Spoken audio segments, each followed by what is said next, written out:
தேவனே, இன்று என்னை உருமாற்றும். ஜூலை மாதம் 17ஆம் தேதி. அவர் பிரசன்னத்தின் வல்லமை. ஏசாயா 43:5. பயப்படாதே, நான் உன்னோடு இருக்கிறேன். வாசிக்க வேண்டிய பகுதி ஏசாயா 43ஆம் அதிகாரம் 1 முதல் 5 வரை. இப்போதும் யாக்கோபே, உன்னை சிருஷ்டித்தவரும் இஸ்ரவேலே, உன்னை உருவாக்கினவருமாகிய கர்த்தர் சொல்லுகிறதாவது: பயப்படாதே, உன்னை மீட்டு கொண்டேன், உன்னை பேர் சொல்லி அழைத்தேன், நீ என்னுடையவள். நீ தண்ணீர்களை கடக்கும்போது நான் உன்னோடு இருப்பேன், நீ ஆறுகளை கடக்கும்போது அவைகள் உன்மேல் புரளுவதில்லை. நீ அக்கினியில் நடக்கும்போது வேகாதிருப்பாய், அக்கினி ஜுவாலை உன் பேரில் பற்றாது. நான் இஸ்ரவேலின் பரிசுத்தரும் உன் இரட்சகருமாய் இருக்கிற உன் தேவனாகிய கர்த்தர். உன்னை மீட்கும் பொருளாக எகிப்தையும் உனக்கு ஈடாக எத்தியோப்பியாவையும் சேபாவையும் கொடுத்தேன். நீ என் பார்வைக்கு அருமையானபடியினால் கனம் பெற்றாய். நானும் உன்னை சிநேகித்தேன், ஆதலால் உனக்கு பதிலாக மனுஷர்களையும் உன் ஜீவனுக்கு ஈடாக ஜனங்களையும் கொடுப்பேன். பயப்படாதே, நான் உன்னோடே இருக்கிறேன். நான் உன் சந்ததியை கிழக்கிலிருந்து வரப்பண்ணி உன்னை மேற்கிலும் இருந்து கூட்டி சேர்ப்பேன். ஆமேன்.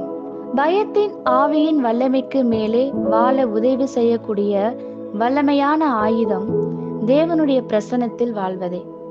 விசுவாசத்தினாலே கிறிஸ்து நம்மில் வாழ்ந்தாலும் அவர் தம்முடைய ஆவியானவரை நாம் தொட்டு உணரக்கூடிய மற்றும் அனுபவிக்கிற விதத்தில் அனுப்பியுள்ளார்.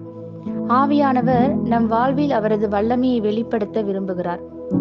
நாம் பயப்படக்கூடாது என்று தேவன் கட்டளையிடுவதற்கு அவர் தரும் காரணம் வியக்கத்தக்கது. நமது வாழ்க்கையில் அவருடைய தனிப்பட்ட பிரசன்னமே ஆகும். நாம் பயப்படாமல் இருக்க காரணம் என்னவெனில், நான் உன்னோடு இருக்கிறேன். வேதத்திலுள்ள அற்புதமான வாக்கு தத்தங்களில் இதுவும் ஒன்று. அவரது நாமங்கள் கூட அதையே நமக்கு சொல்கின்றன. யெகோவா ஷம்மா கூடவே இருக்கிறார். மேலும் இமானுவேல், தேவன் நம்மோடு இருக்கிறார். தேவ பிரசன்னம் நம்மோடு இருப்பதுதான் ஆவிக்குரிய வாழ்க்கையின் உன்னத நிலை. அழுது கொண்டிருக்கிற குழந்தையை ஆறுதல் படுத்தும் தாயை போல் இது இருக்கிறது. நீங்கள் பயப்படும் போது உண்மையிலேயே தீமை உங்களை சூழ்ந்து கொள்வதை நீங்கள் உணர்வீர்கள். அது சாத்தானுடைய பிரசன்னம். பயம் பிசாசின் பிரசன்னத்தை நம் வாழ்வில் கொண்டு வரும். ஆனால் தேவன் சொல்கிறார், நான் உன்னோடு இருக்கிறபடியால் நீ பயப்பட தேவையில்லை. என் சமூகத்தின் வெளிச்சமும் சந்தோஷமும் சமாதானமும் உன்னோடு இருக்கும். பயம் உங்களை நெருங்கும் போது இந்த உண்மையை நீங்கள் புரிந்து கொள்ள வேண்டும். தேவ பிரசன்னம் விசுவாசத்தையும் பிசாசின் பிரசன்னம் பயத்தையும் கொண்டு வரும்.